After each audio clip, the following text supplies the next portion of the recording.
What's up, boys? It's your boy Mem10. As you guys all know, like last night was a super busy night, both politically and in college football. But the official college football playoff brackets came out, and I just kind of want to show you guys like where Tennessee's sitting right now. So right now, number seventh in the CFP rankings, and then they have us as eighth in the bracket. Looks like we'll be facing off with Indiana as like they're projecting now. Now, do not get me wrong.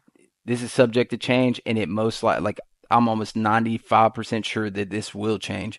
But these are the projections as of now, and it's just fun to kind of see Tennessee in there. But as of right now, I got us facing Indiana. I'll take that all day. I think we'll blow the brakes off those kids, and then we'll have to go face number one Oregon, which would suck. So it's just interesting to see Alabama. They're like really back in the mix, and they got a huge football game this weekend.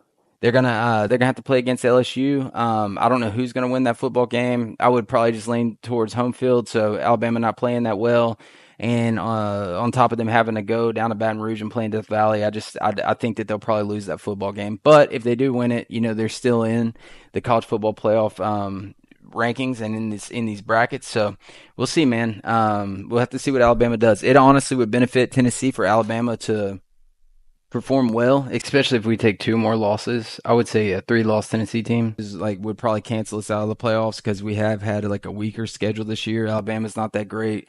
Florida, although they played well last week, overall just really not playing that great this year. So our wins really don't look great. And NC State was obviously overhyped. So and Oklahoma. So I mean, we played a lot of overhyped teams. I still think, though, as a Tennessee fan, anytime you can beat a rival like Alabama and Florida, man, you take that. And I know that Tennessee fans are ecstatic, but Alabama is having a down year. That win looks good.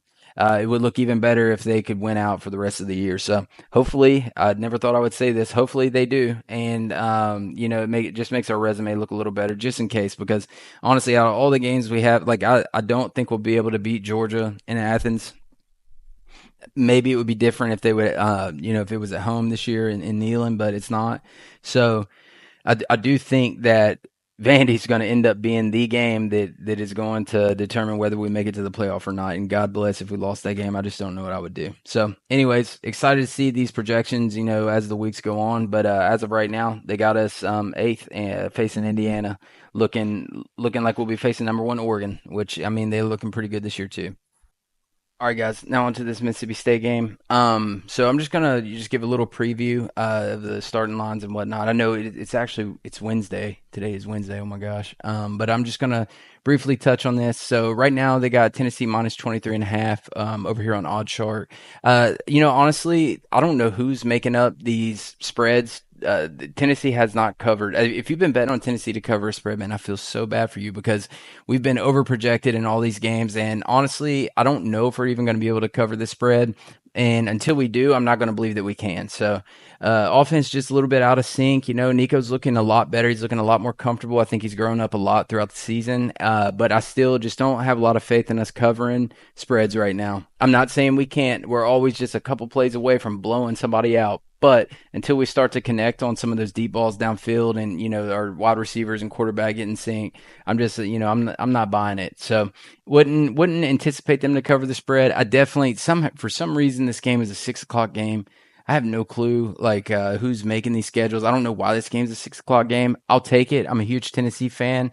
This allows me to work overtime on Saturdays, and I'm actually able to catch the game too. So trust me, I love a good night game. I think it gives us an edge too as far as home field advantage goes, like just in general. But home field advantage at night in Neyland is just different. So trust me, I'll take it. I just don't understand why. I feel bad for state fans because it's not really a fun place to travel at nighttime. So, anyways, Neyland Stadium, man, they've really just been killing it this year. Is really all I'm going to touch, like on the Mississippi State game.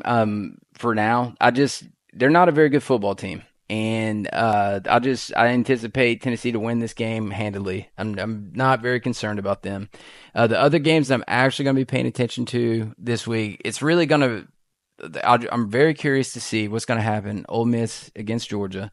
And then I want to also see this LSU Alabama game. These are two huge games, especially that Georgia Ole Miss game. But for Alabama to stay in the playoff, like I was saying, man, they need to beat LSU, and I think that they can. I just don't know, man. That's like Death Valley. It's a hard place to play, And if I remember correctly, I think that's going to be a night game, so that makes it even harder for them to play. So we shall see. If Alabama wins that game, and I'll be thoroughly impressed. I believe I don't think LSU had a game last week. They'll be coming off a bye. Correct me if I'm wrong. So we shall see.